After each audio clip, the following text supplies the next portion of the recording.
Hi, Mr Pelargonium, back with another one of my videos. Today it's all about standards. I know people have requested that I really get on and have a look at our standards again, so let's go with it once more.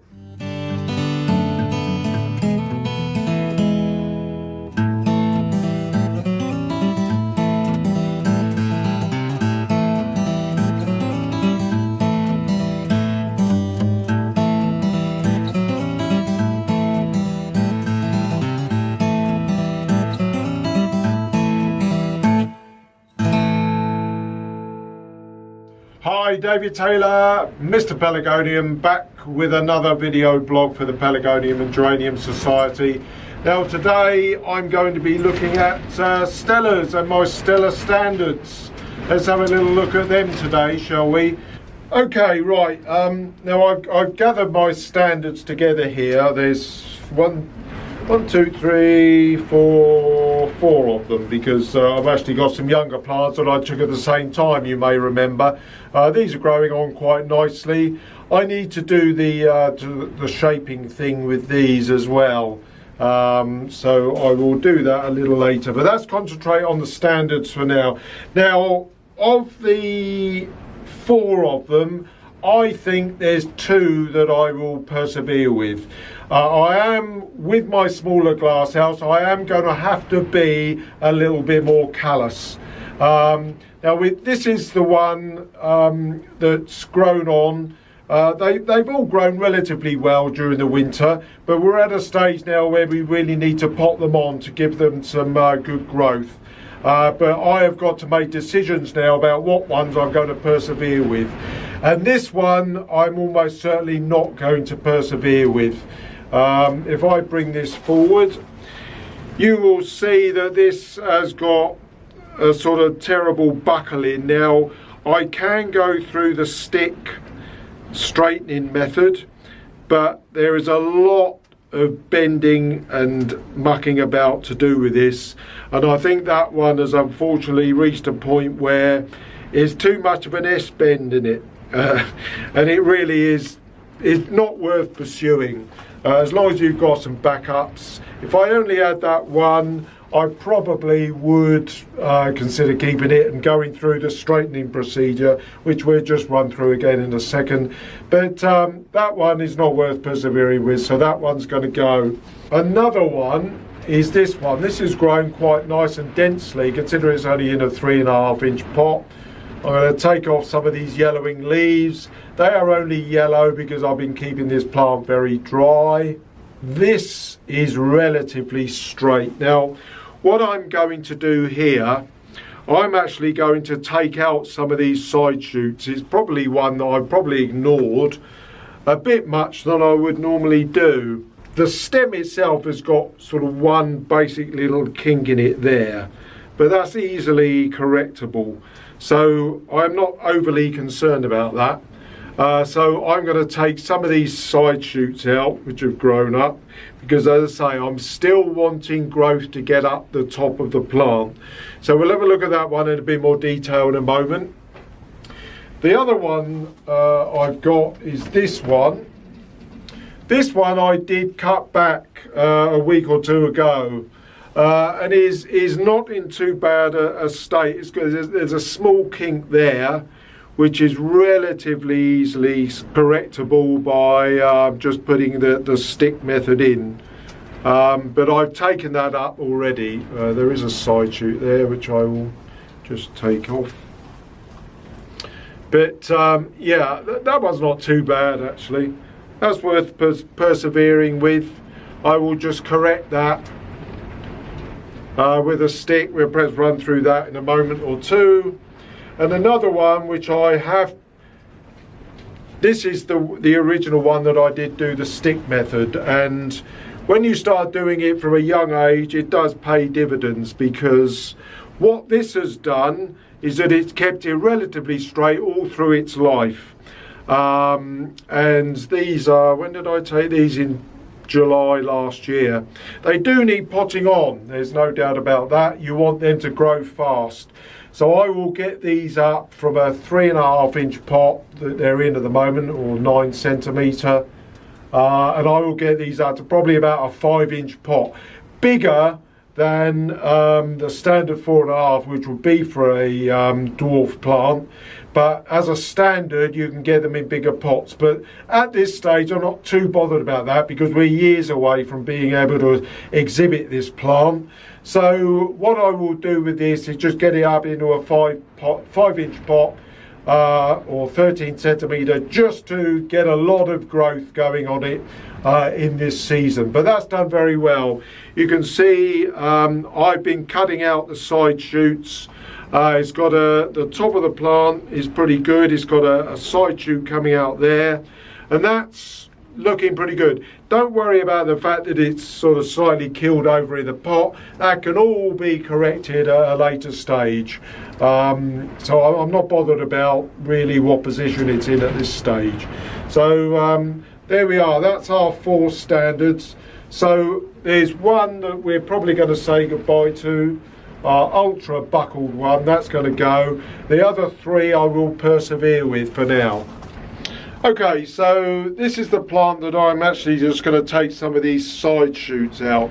Now, some of them do naturally grow sort of relatively straight and tall. But a tiny little side shoot down there that I'm just going to take out. But the main stem is relatively straight, and you're going right back to the base. I mean, that is a really good cutting, but I explained earlier, I don't take cuttings at this time of year. So at the end of the day, I'm just trimming up this wound. Again, it's the same old thing. You've got to make sure your plant is on the dry side before you do this. And this plant is really quite dry. Right back to that side base. There we are. Strip that out. And I'm left, I've got a small one there which I'm just going to take off. That's okay. Right, now I'm left really with 3. I'm going to take one more off.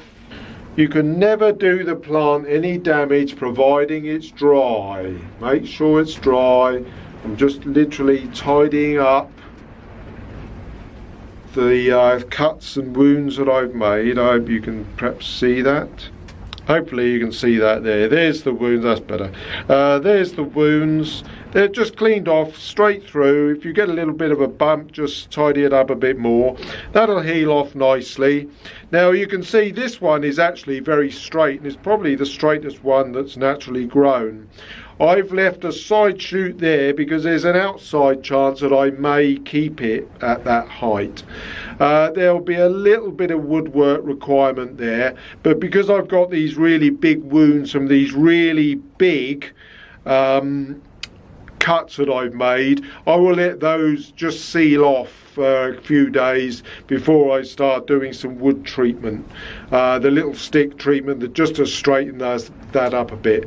Now up here I have got a, sorry that's not focusing, but I have got a flower stem, and that is coming out. I do not want anything to do with flower at this stage, so all of these flowers will come off.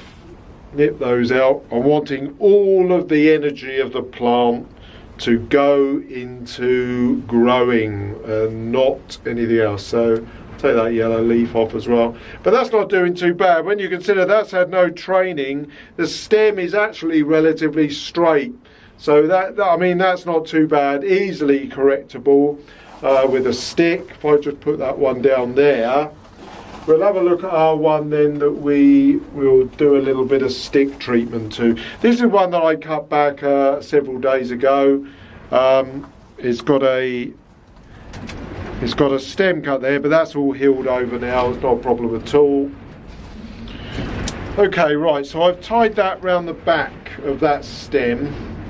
Don't be frightened to just sort of wiggle the stem round to sort of position it to straighten it. And now what I'm going to do, I'm going to tie in and pull that back, this part back towards the stick. And I'm just going to use this to pull it back. I've just intertwined it there into a growing stem. we are, I've got that nice and tight. With this sort of Hessian type gardening string, it does, when you just do one sort of loop, it does sort of stick. So there we are, that's fine. Okay, so let's have a look at this sort of home in. So I've just tied that in. I just squeezed round to make sure that that was lining through onto that little bit of buckled stem there. It wasn't that bad actually. Right, so all I've done is then tied this back to pull that back. It was bent, it was slightly sort of going through out of that way. So I've just tied this to pull this back now. And that will, I mean, I will probably pull that back a bit more, but I'm right on the stem. If you have a look here, I'm right on the stem there, and if I pull that back anymore, it's going to potentially butt into that stem that's growing out. So I'm not going to do that, but that's sort of more or less straight enough, particularly if I use this as a sort of break point from where I want the growth to base from. In the Pelargonium world, there's no strict height or depth that you can have a standard. As long as it's got a clear stem, at least the depth of the head below it. Without doubt, the next thing I need to do, once these are just sort of, you know, just settled down after a few days, is get these potted up into a larger pot. Now we can see on this one, it is sort of buckled, it needs to be straight, but that can all be corrected when we repot and pot up. So it's not a big deal at this stage, because you can see that's the pot straight and the plant is leaning, but that's not an issue at this stage. Don't need to worry about that. Now looking at one or two of my other standards, this is a commercial variety called PAC. It's a PAC variety, but I've grown this in a probably too big a pot. This is in an 8-inch pot, but it's got a lovely straight stem. Pax Amelia itself actually has a lovely deep red bloom. This is done quite well. I stopped this just relatively recently at 16 weeks. But it's probably over potted a bit really, but it's got a lovely straight stem, but it's done relatively well. Now my plant from last year, the show-winning Sammy Brown, actually I've had to repot it because in the move it did actually fall out of the pot. It's breaking away. Now the one thing though that I didn't do with it, I didn't stop it. So it'll be interesting to see the timing on that. Now one of the things that I did have to do in order to accommodate my giant standard is actually raise my heater so that the heater is actually floating. Now I've got it hanging from the roof. Did originally have it on the stand just like I did in my old glass house, but to accommodate my giant regal with the buckled stem, it's got the buckled stem there, but it's not doing too bad. It's looking quite healthy and happy, so I'm relatively all right with that. That is about 7 or 8 years old now, and it's not doing too bad. Okay, well, it's very good to see you all again. Remember to click subscribe if you like what you see with my videos, and I'll hopefully be back again very, very soon with more hints and tips about what you should be doing with your pelargoniums. In the meantime, good growing.